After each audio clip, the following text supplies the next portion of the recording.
Hello, everyone, and welcome to episode 17 of the Playoff Push podcast. Today is the NFL recap for week 7 of the 2024-2025 NFL season. And this was maybe the most injury-riddled week I've seen in my entire life watching NFL football. So we will cover those injuries as well as the actual final scores of the game throughout this. And we will also touch on the fantasy leaders for this week. Let's lead off with the first game we have, which was Thursday night football. It was Denver versus New Orleans. Denver comes out on top 33-10. Really mediocre to bad game for the quarterbacks. Bo Nix, 16 for 26, 164 yards, no touchdowns, no picks. And this game was really carried by Javonte Williams on the ground. Javonte, 14 carries, 88 yards, two touchdowns, as well as three receptions for 23 yards. And that was really all the offensive production the Denver offense got.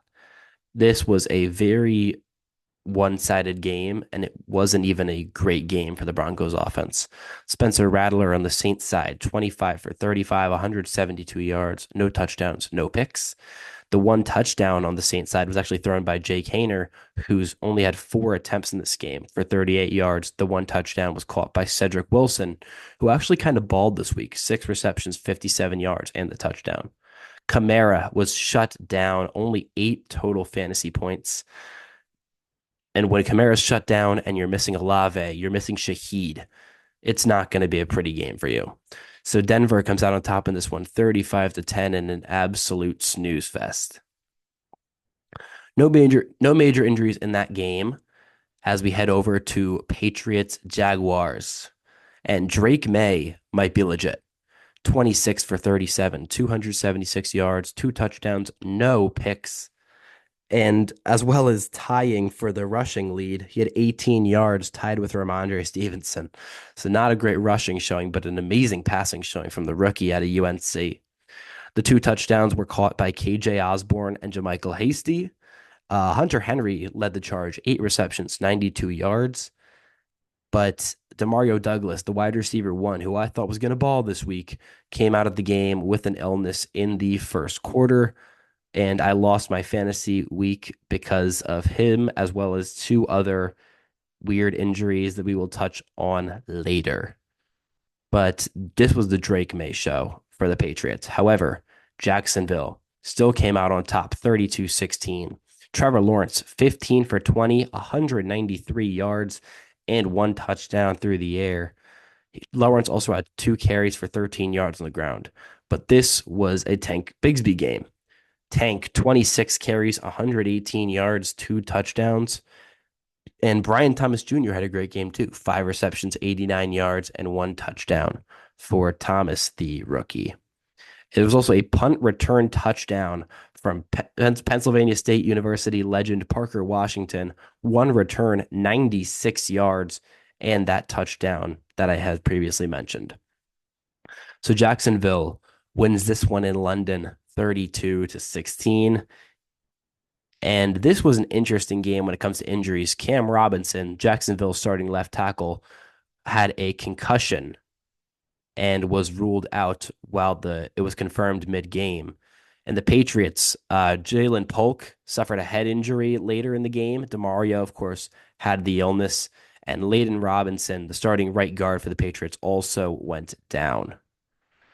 So that's just the first part of this injury-ridden week. We will see the rest in a second. We head over to Detroit and Minnesota, two incredible teams, both now 5-1 as Detroit wins this game 31-29. Jared Goff is on an unreal streak. Goff, 22 for 25, 280 yards, two touchdowns, and no picks. And this was just a great game overall. Jahmyr Gibbs, 15 carries, 116 yards, two touchdowns. And then on the receiving side, Amon-Ra St. Brown, 8 catches, 112 yards, and a touchdown. The other touchdown was caught by Khalif Raymond on 3 receptions for 39 yards. Gibbs also had 4 catches for 44 yards through the air. And unfortunately, this game was not pretty for David Montgomery. He had a leg injury, was out for a while, came back in. It seems to be fine now, but even the fact he was out for a while shows that this is not too pretty for the league. Minnesota relatively stayed out of injury, which is amazing. One notable guy who did nothing this game was Jameson Williams. He had one catch for -4 yards, which is zero point 0.6 PPR points. So a really bad showing there from Williams, but he's still a great receiver. Hopefully, he can flip it around next week. Sam Darnold, 22 for 27, 259 yards, one touchdown, one pick. That touchdown, of course, caught by the man himself, Justin Jefferson. Seven catches, 81 yards, and the touchdown. Jalen Naylor also had four catches for 76 yards. And Aaron Jones did his thing, 14 carries, 93 yards, and one touchdown on the ground. But again, wasn't enough. Detroit comes out on top 31-29. Heading over to the next game, Buffalo, Tennessee. Josh Allen is on a hot streak, 21 for 33, 323 yards, two touchdowns, no picks. And this was Keon Coleman finally breaking out. Four catches, 125 yards, average of 31.2 yards per catch. Then Amari Cooper, four catches, 66 yards, and a touchdown. The other touchdown was Ty Johnson on his one catch for 4 yards. Khalil Shakir had seven catches for 65 yards. So overall, a great game. And we had two rushing touchdowns from Buffalo. Ray Davis, five carries, 41 yards, and a touchdown, as well as James Cook, 12 carries, 32 yards, and a touchdown. So Buffalo's offense was firing on all cylinders. Only 7 points in the first half, but 27 in the second half. Really taking the halftime speech well and flipping everything around. Mason Rudolph got back in the game with Levis being out due to an injury. Rudolph, 25 for 40, 215 yards, one touchdown, one pick. That touchdown was thrown to who else but Nick Westbrook-Ikhine, a guy who's been under the radar for quite a few years, but just makes plays when he needs to. Other than that, no real firepower from this offense. Pollard was shut down. Ridley was shut down. Nobody really. DeAndre Hopkins had one catch for -2 yards. Nobody did anything. So this was Buffalo through and through. And of course, this Buffalo team is not a team you want to mess with. Buffalo wins 34-10. Then we get to another game that you want to sleep on. This game was absolutely miserable. Miami and Indianapolis. What do you expect? Anthony Richardson, 10 for 24, 129 yards. Great. Good for you. When the rushing touchdown is the only touchdown you score and it's scored by Tyler Goodson, that's when you know it's a bad game, especially when you win. Tyler Huntley, 7 for 13, 87 yards and one touchdown. But lo and behold, right shoulder injury, and he did not come back in the game. Tim Boyle came in the game, 8 for 13, 74 yards. A fun fact about Tim Boyle, if you were to look at his college stats, in his college career, he had one passing touchdown and 13 picks. How this dude is in the league, I have absolutely no idea. But he came in the game 8 for 13, 74. Not the worst thing I've ever seen. This was finally the Jonnu Smith breakout. 7 receptions, 96 yards, and a touchdown, but he was the only guy that did anything. Tyreek Hill, one catch for 8 yards. Jalen Waddle, one catch for 11 yards. Without a viable quarterback, this Dolphins offense that scored 70 last year looks absolutely dead. And that was it. A 16-10 win for the Colts. Maybe the worst game I've seen all year. Definitely in contention. Just a miserable showing from both teams. As we will head to our next game, this was a funny game. Seattle, Atlanta. Now the Seahawks win this one 34-14. Geno Smith does his thing. 18 for 28, 207 yards, two touchdowns, no picks. And again, this was a Kenny Walker show. On the ground, Kenneth Walker, 14 carries, 69 yards, one touchdown, as well as two catches for 24 yards and a touchdown through the air. And I believe on his birthday, too. I'm unsure about that, but I think it was his birthday. And the other great player of this game was DK Metcalf. 4 catches, 99 yards, and a touchdown. But lo and behold, DK Metcalf, knee injury and was carted to the locker room and is considered week to week. But nothing too bad, apparently, for DK, but he did not return to the game. So pretty good offensive game for Seattle. We head to Atlanta.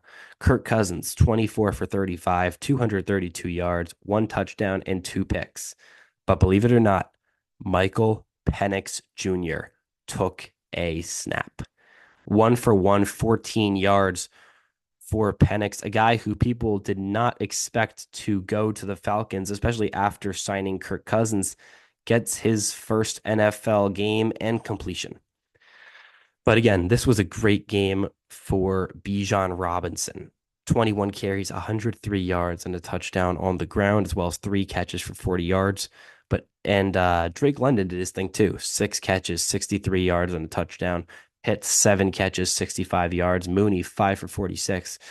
But still, they lost by 20 points. It was a 20-point loss when both Bijan and London absolutely balled.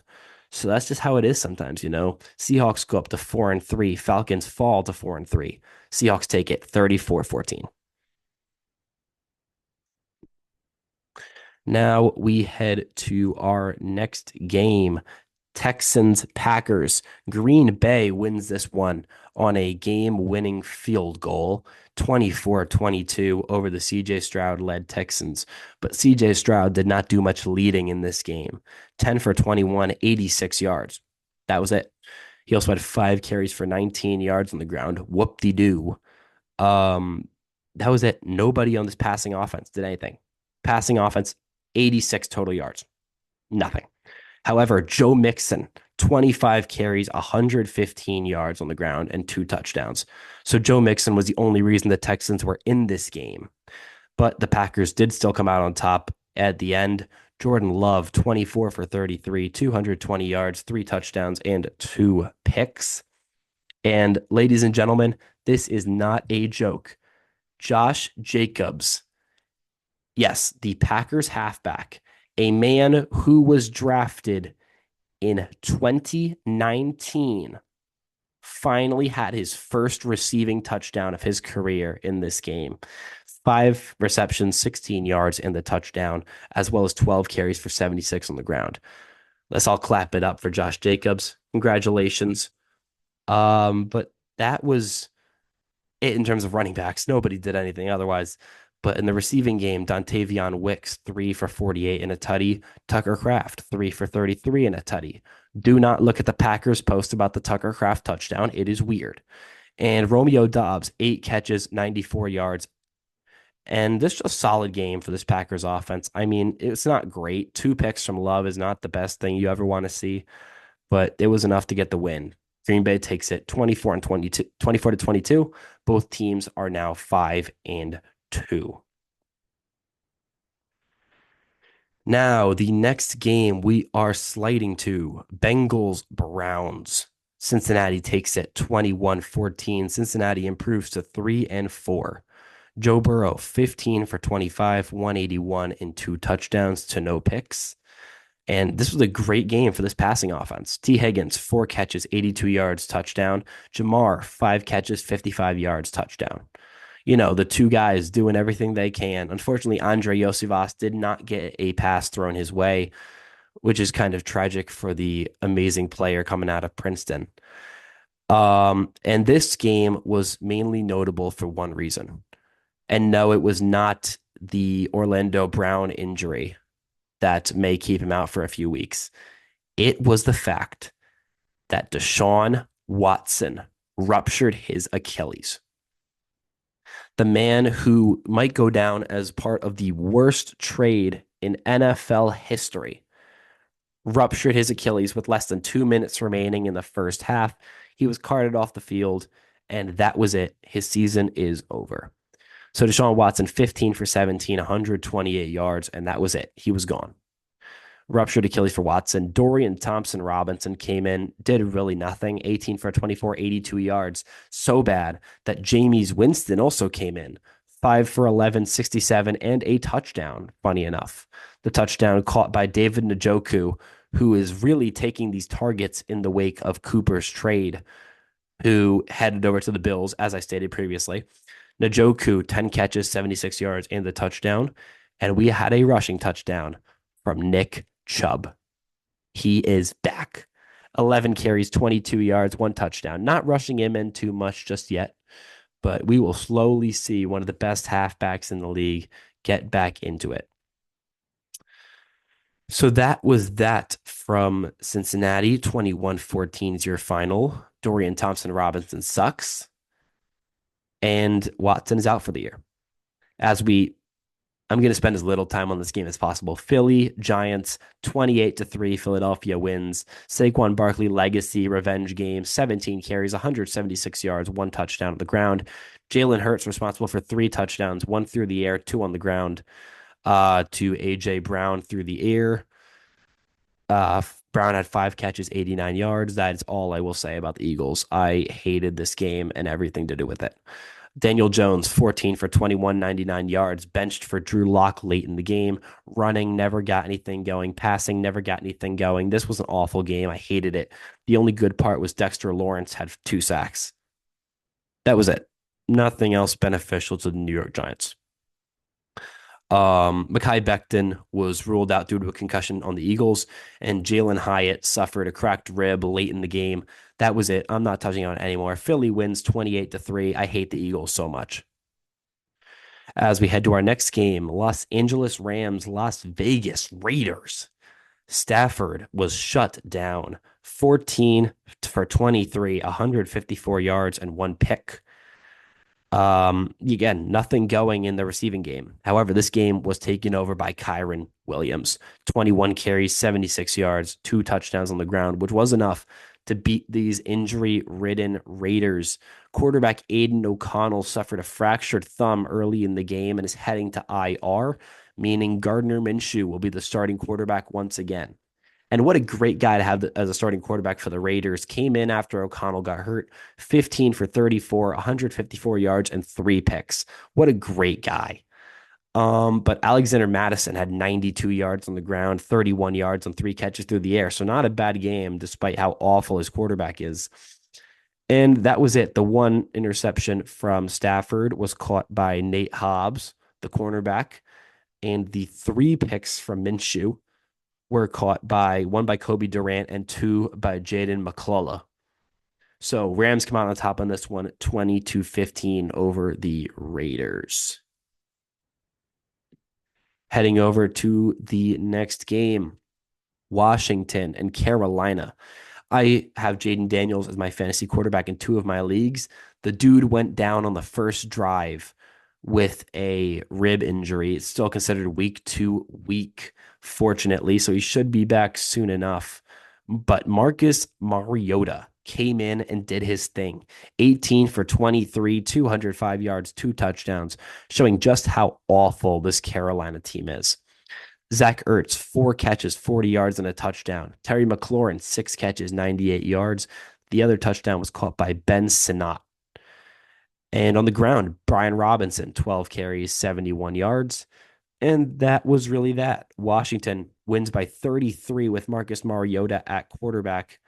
Andy Dalton was 11 for 16 with 2 picks. The one touchdown was on the ground from Chuba Hubbard, 17 carries, 52 yards, and the touchdown. And those 2 picks from Dalton were caught by Dante Fowler Jr. as well as Emmanuel Forbes Jr. So double Jr. getting the picks. Austin Siebert, the kicker for the Commanders, 4 for 4 on field goals. Just a great game for him, 49 on the long.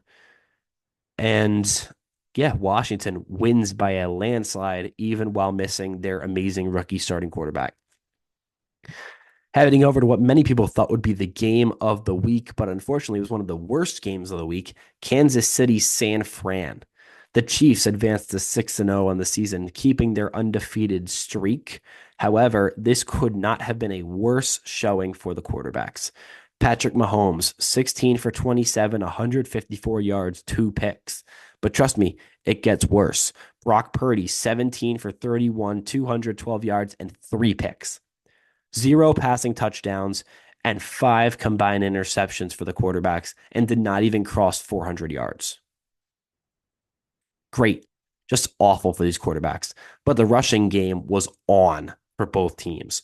Chiefs, Kareem Hunt, 22 for 78, two touchdowns. Mahomes had a touchdown on the ground on 5 carries for 39 yards, and so did McCole Hardman coming back with 2 carries for 38 yards and a touchdown. So four rushing touchdowns for KC, and all of the 49ers touchdowns were also on the ground. Jordan Mason didn't score either of them. He had 14 carries for 58 yards. It was all Brock Purdy. Purdy, 8 carries, 27 yards, two rushing touchdowns. So no passing touchdowns and 5 picks for the quarterbacks, but 3 rushing touchdowns. Make it make sense. George Kittle still balled, 6 receptions for 92 yards. But the big news out of this game was Brandon Ayuk. Torn ACL in his right knee. Ayuk is out for the year, as well as Debo currently being hospitalized due to pneumonia and fluid in his lungs.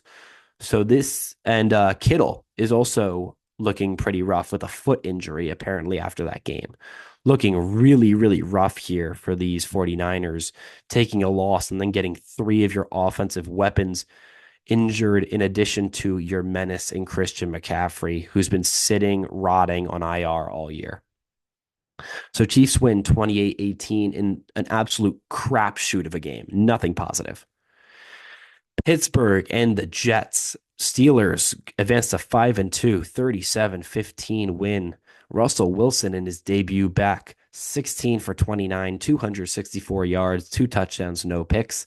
Great game back for Mr. Broncos country. Let's ride with the Steelers. The 2 touchdowns were caught by George Pickens, who had 5 for 111 in the touchdown, as well as Van Jefferson, who had 2 for 15 in the touchdown. Najee had a good game, 21 carries, 102 yards for a touchdown. And Russ also had a rushing touchdown, 3 carries, 3 yards, and the touchdown. Aaron Rodgers was awful. 24 for 39, 276 yards, 1 touchdown, 2 picks. Both picks caught by Beanie Bishop Jr. of the Steelers. The 1 touchdown was caught by tight end Tyler Conklin, and it didn't even look like a bad game for the offense. Breece Hall, 12 carries, 38 yards, and a touchdown, as well as 6 catches, 103 yards. So Breece Hall carried the offense pretty heavy. But Garrett Wilson, 5 catches, 61 yards. Lazard, 4 for 58. That was that. But Jets just really couldn't get anything going. A disaster of a game. Zerline missed a field goal. Doesn't matter. But the Jets get absolutely blown out in week 7. Not a good look for them at all. No injuries in this game, though, so that's a positive. And we are currently in the middle of our 2 Monday night games. Baltimore currently on top of Tampa Bay, 34-10 with a minute left in the third quarter. Lamar, 15 for 20, 260 yards, and 4 passing touchdowns. 1 to Bateman, 1 to Hill, 2 to Andrews. Bateman 3 for 113 in the touchdown. So Andrews is also getting his own catches. Marlon Humphrey had 2 interceptions early in this game and then was ruled out. So really rough there. But Lamar is showing why he deserved MVP last year. And Derrick Henry, despite only having 4 carries in the first half, is up to 9 for 122. So huge there for Derrick Henry, who many people thought was injured due to his lack of playing time. Buccaneers haven't gotten anything going besides the first drive. Baker Mayfield, 14 for 21, 174 yards, 1 touchdown, 2 picks. The touchdown was to Mike Evans for his 100th career receiving touchdown, but then was ruled out for the remainder of the game with, I believe, a hamstring injury. Other than that, absolutely nothing going for this Buccaneers offense. And that's how it's looking. We are almost in the fourth quarter, 34-10. In the final game, still Monday night, at the start of the third quarter, Cardinals on top of the Chargers 7-6. Not much to report on yet at all. Kyler Murray threw a touchdown to Greg Dortch. That's it. Nothing else notable. 7-6 at the start of the third. And that's that. Now let's head over to fantasy. Gonna make sure I didn't miss any big injuries because there were a lot of injuries. Juju Smith-Schuster left with a hamstring injury and will not play next week. That's an interesting little thing to keep an eye on. Other than that, I think I touched on all the injuries. So that is that. All right, fantasy leaders. We will set the threshold at 22 fantasy points. Sorry, Justin Jefferson, you just missed the cut. And Brian Thomas Jr. leads us off, 22.1, tied with George Pickens. Kareem Hunt, 22.3. Jonnu Smith, 22.6. Jalen Hurts, 22.76. Kenneth Walker, 23.3, tied with Bijan, who also had 23.3. David Njoku absolutely nukes for 23.6. Tank Bigsby, 23.8. I should have traded for him, but I said I wouldn't. Russell Wilson leads all quarterbacks, 24.86 points. Is Lamar seriously not on here yet? Oh, I lied. I haven't refreshed it. Haha, I lied. There we go. That's better. Russell Wilson, 24.86. Amon Ra, 25.2. Javonte Williams, 26.1, tied with Brees Hall. So the halfbacks really showing off. Then we got Joe Mixon, 26.4. Saquon, 26.7. Then we have Lamar Jackson, still at the end of the third quarter with 29.8, leading all quarterbacks. And the number one player this week was Jahmyr Gibbs of the Detroit Lions at 32 flat. So when you look at it, number 1, 3, 4, 5, 6, 8, and 10, 11 are all halfbacks. So this was a great week for the running backs, really bad week for the receivers. When you look at the receivers, Amon-Ra, Pickens, Thomas, Jefferson, and Bateman are the only ones who eclipsed 20 fantasy points. So not a good look for receivers this week, but those are your fantasy leaders for week number 7. I would like to thank you all for listening to this episode of the Playoff Push podcast. This will be dropping on October 22nd, but October 23rd, we will have a great World Series preview episode for you. Game 1 is going to be Friday night in Los Angeles for the Dodgers-Yankees World Series I've been waiting for over 5 years. So we will get there when we get there. I would like to thank you guys for listening to NFL Recap, and have a great rest of your day.